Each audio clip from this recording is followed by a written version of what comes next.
धन्यवाद सभापति महोदय। मैं एक अहम मुद्दे को यहाँ उपस्थित कर रहा हूँ। गुजरात के भावनगर जिला के धौला रेलवे क्रॉसिंग पर बन रहे ब्रिज का काम काफी समय से विलंब में पड़ा हुआ है। करोड़ों रुपये खर्च हो गए हैं, थोड़ा सा ही काम बाकी है। यह काम लंबे अरसे से नहीं हो रहा है। कॉन्ट्रैक्टर समय मर्यादा में अगर काम नहीं पूरा करता है तो कॉन्ट्रैक्ट में प्रावधान है, रिस्क एंड कॉस्ट से ये काम पूरा करवाना चाहिए। मेरी सरकार से ये अनुरोध है कि रिस्क एंड कॉस्ट पे भी जरूर पड़े काम करके इस ब्रिज का काम तुरंत पूरा करना चाहिए। सरकार ब्रिज का काम पूर्ण होने की वजह से ट्रैफिक जो वहां पे अभी जो प्रॉब्लम्स हो रहा है सर, 2 रेलवे क्रॉसिंग क्रॉस करना पड़ता है और लंबी लंबी कतारें वहां लग जाती है और पूरा ट्रैफिक इससे प्रभावित होता है। अतः आपके जरिए मेरा पूरा सरकार से अनुरोध है कि सरकार तुरंत ही धौला ओवरब्रिज का जो काम थोड़ा बाकी है उनको पूरा करे। धन्यवाद सभापति महोदय। धन्यवाद मैडम। आपने लोक महत्व के इस महत्वपूर्ण विषय के ऊपर मुझे बोलने का समय दिया। उम्मीद पोर्टल के ऊपर लगातार ये शिकायतें मिल रही हैं पूरे देश से कि उम्मीद पोर्टल के अंदर टेक्निकल प्रॉब्लम है और वो खुल नहीं पा रहा है, और ना खुलने के कारण उसके अंदर जो तकनीकी कमी है उसकी वजह से प्रॉपर्टी का अपलोड नहीं हो पा रहा है। मैडम, पूरा का पूरा देश का मुसलमान इस बात को लेकर के परेशान है और आपके माध्यम से मैं केवल एक डिमांड करना चाहता हूं कि इसका समय सीमा बढ़ा दी जाए, क्योंकि अभी तक 40% से अधिक प्रॉपर्टी लोड नहीं हो पाई है, उनका रजिस्ट्रेशन नहीं हो पाया है। और ऐसी स्थिति के अंदर जो कानून बना है उस कानून के अंदर ये प्रावधान आपने कर दिया कि जो रजिस्टर्ड नहीं होगा वो property. Thank you chairperson for allowing me to speak on health security से national security bill 2025 which proposes to levy a cess on machine installed and the processes to manufacture goods that fall under high health risk and high revenue category like pan masala and tobacco products. The main objective of the bill is to raise additional revenue in 2 categories, national security and public expenditure. But ma'am, from health security to national security, the purpose of collecting cess is to spend it for a specific purpose. But here, the spectrum is very broad, from health security to national security. Where will be the accountability? How the audit will take place is a serious concern that we have to focus. But anyway, this government brings a bill for consideration and passing. But till now, I have not seen any consideration, only passing. Whatever revenue that is generated from this cess is expended usually for a specific purpose. This allows the center to have more fiscal autonomy, but the point to be noted is it acts as new and big source of revenue to the union government. At the same time, the cess reduces the fiscal state and the financial autonomy of the states. Most importantly, the shift towards non-shareable taxes reduces transparency in fiscal management. Normally, in public spending, it is said that 1.1 to 1.5% GDP is spent by 2017 statistics. But as per the national health policy, it has to be minimum 2.5%, madam. This government will never believe in spending on healthcare, but it only poses as if it is having a serious concern on healthcare. Article 270 states that the states will not receive any share of cess, preceded a structural aspect that increasing strain the fiscal federalism. For example, although 15th Finance Commission recommended states should receive 41% of the divisive pool, for 21-26, the actual share of the center gross tax revenue has declined significantly as the center now collects the largest proportion of taxes through non-divisible taxes and surcharges. As a result, the state have to encounter dual challenge, that the share of the simple taxes diminishes while they continue to bear nearly 50% of public expenditure, responsibility, particularly essential sectors like health, education, and infrastructure.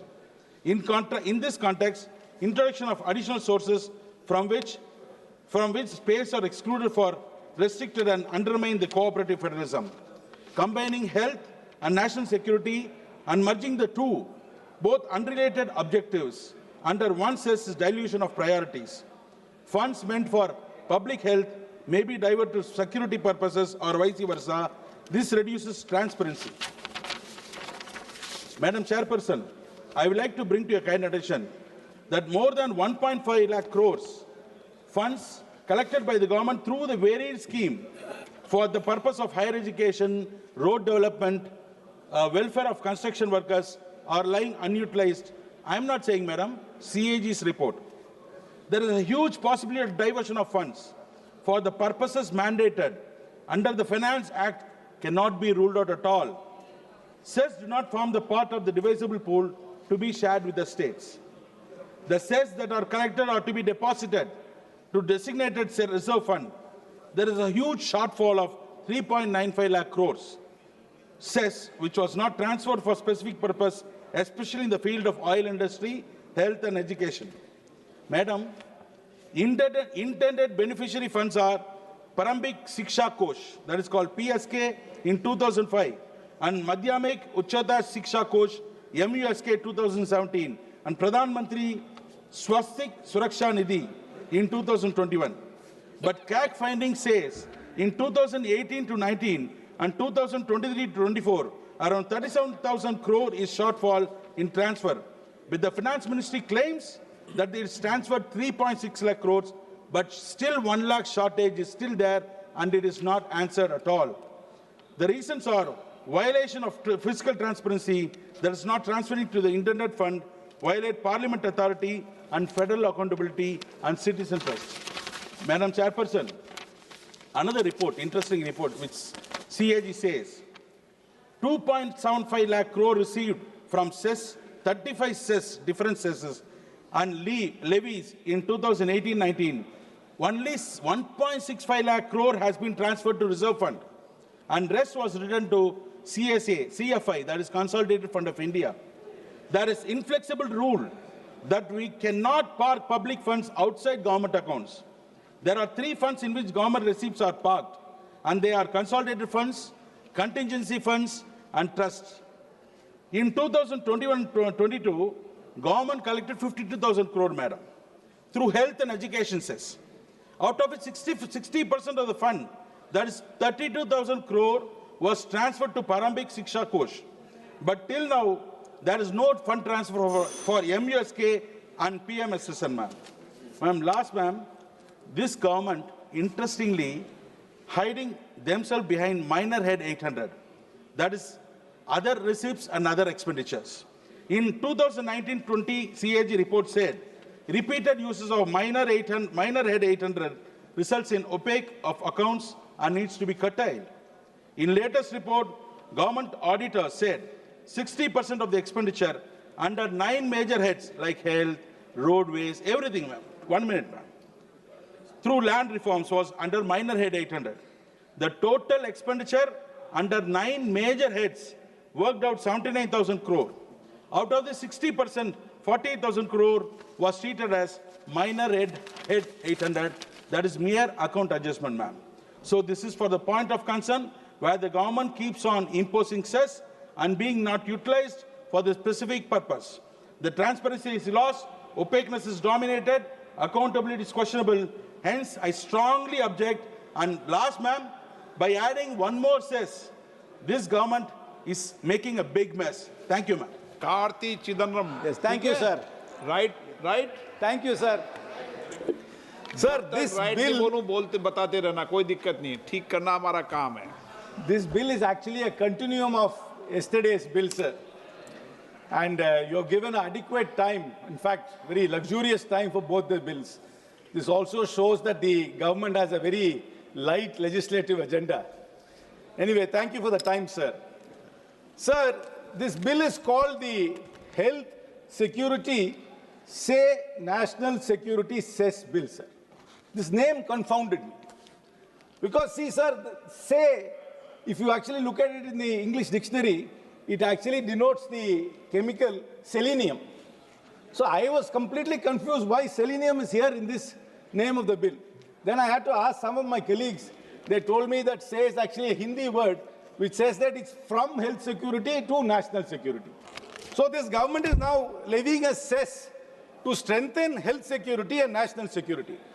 Perhaps they were prompted by the failures in Pahalgam and Chandni Chowk that they think that they need to have more resources to prevent these kind of terror strikes. The House has still not been taken into confidence. No accountability has been fixed for those 2 terror strikes. I hope during this session we will get some holistic answers from the government on why Pahalgam happened and where the accountability will lie and why the terror strikes in Chandni Chowk happened.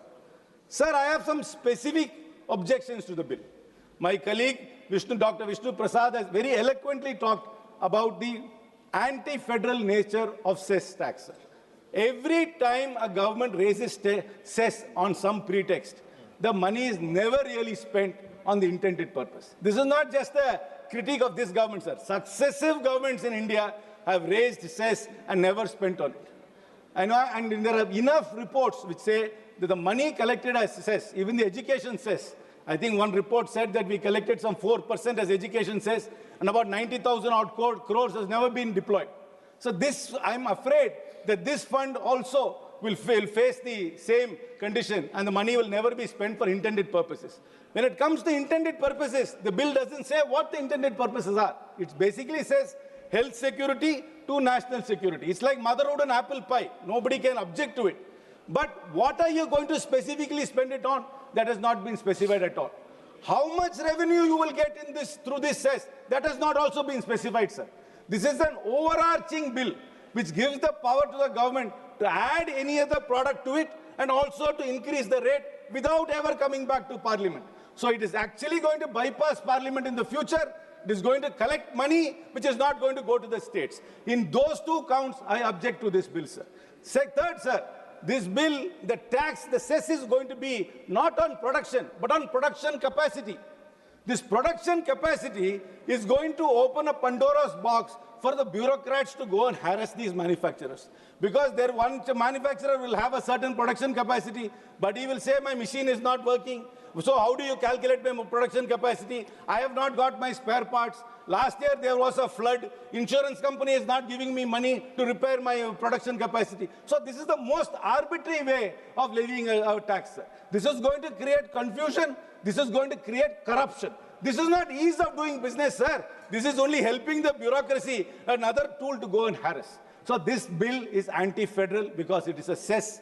This bill is anti-business because it is production-linked. And this bill is anti-health because it doesn't specify what it's going to do for health. This bill is anti-national security because it does not say what is going to do for national security. So I urge this House to reject this bill, sir. Thank you very much. माननीय सदस्य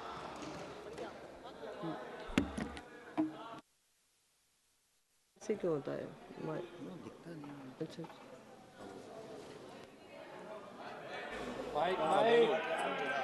धन्यवाद अध्यक्ष महोदया. नाशिक येथे दर 12 वर्षांनी होणारा सिंहस्थ कुंभमेळा आणि तपोवन यांचे अतूट नाते आहे. श्रीराम सीता लक्ष्मण हे तपोवनात वास्तव्यास होते.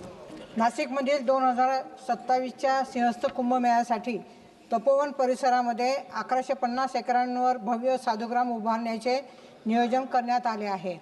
त्यासाठी जवळपास 1800 झाडे तोडली जाणार आहेत. वृक्षतोड थांबवण्यासाठी नाशिककर रस्त्यावर उतरले असून पर्यावरण प्रेमींनी मोठ्या संख्येने आंदोलनास पाठिंबा दिला आहे. नाशिकमधील तपोवन परिसरातील वृक्षतोडीमुळे पर्यावरणाची मोठी हानी होणार आहे. या वृक्षतोडीमुळे झाडांवर अवलंबून असलेल्या पक्ष्यांवर परिणाम होईल आणि परिसरातील जैवविविधता कमी होईल. एकीकडे आपण म्हणतो वृक्षवल्ली आम्हा सोयरी वनचरे पक्षीही सुसोरे आळविती येणं सुखे रुचे एकांताचा वास नाही गुणदोष अंगा येती. अध्यक्ष महोदया, माझी आपल्यास माध्यमातून विनंती आहे की म्हणून सदरचा नाशिक शहरात उभारला जाणारा साधुग्राम हा शहरात इतरत्र उभारला जावा आणि निसर्गरम्य तपोवनातील 1800 झाडे तोडू नयेत ही माझी विनंती आहे. धन्यवाद.